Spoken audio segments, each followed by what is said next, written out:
নমস্কার, সবাই ভালো আছেন তো? আশা রাখি সবাই ভালোই আছেন।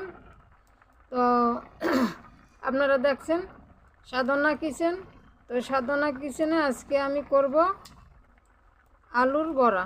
তো আলুর বড়া করার জন্য আমি আলুটাকে কেটে নেব, ঘষে নেব না, একদম কুচি কুচি কুচি কুচি করে আমি আলুটাকে কেটে নেব। তা দেখুন কীভাবে কাটি। আলুর তো আপনারা অনেক কিছু খেয়েছেন, আলুর পকোড়া, আলুর পরোটা, আলুর দম, আলু দিয়ে অনেক কিছু হয়। তো আমি আজকে একটা আলু দিয়ে অন্য কিছু করব। তো দেখুন, এটা খেতে কিন্তু দারুণ হয়।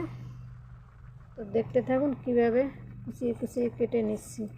একদম ঝিরি ঝিরি করে আলুটাকে কেটে নেব।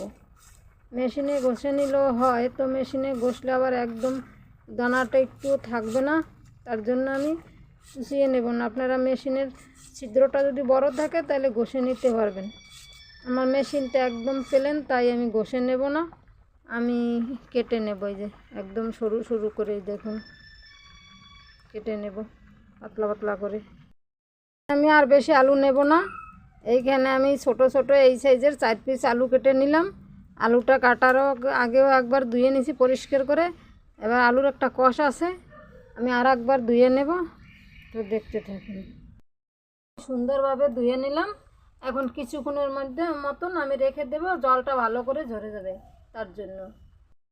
তাহলে দেখুন, আমি এই যে আলুটা জল ঝরিয়ে নিয়ে নিলাম, আর এই যে আমি ধনেপাতা কুচিয়ে নিছি, আর এখানে আমি দিয়ে দেবো একটুখানি জিরার গুঁড়ো, হলুদের গুঁড়ো, পরিমাণ নুন, আর দেব লঙ্কার গুঁড়ো।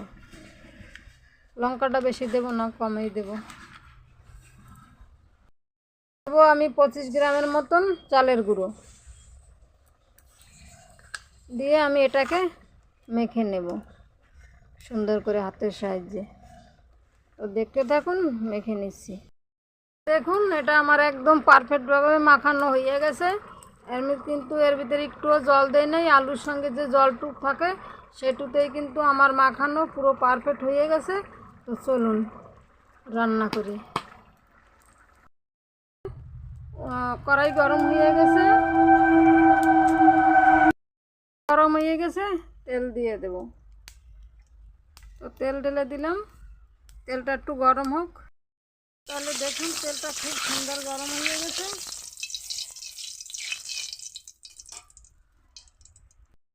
আমি একে একে সব দিয়ে দেবো তেলের মধ্যে। একটু ছোট ছোট আকারে দেব, তাইলে ভালো হবে, বেশি বড় করব না।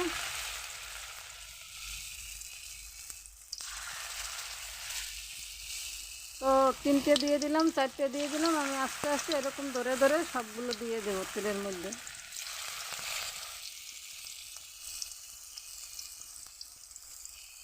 দেখতে থাকুন। একে একে আমি সব দিয়ে দিলাম। এক পাশ হয়ে গেছে, অপর পাশটা আমি উল্টেইও দেব। উল্টেই পাল্টে ভালো করে ভেজে নেব। একটু হালকা হালকা করে আস্তে আস্তে ধরে ভেজে নিলে একদম সুন্দর, একদম মচমচে হয়ে যাবে।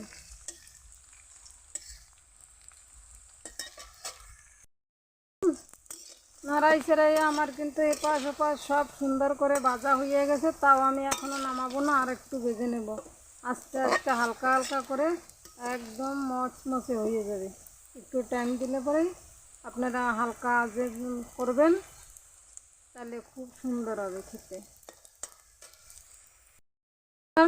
সুন্দর করে ভাজা হয়ে গেল, এখন আমি নামিয়ে নেব। আর চ্যানেলটি যারা নতুন দেখছেন অবশ্যই চ্যানেলটি সাবস্ক্রাইব করবেন, পাশে থাকবেন।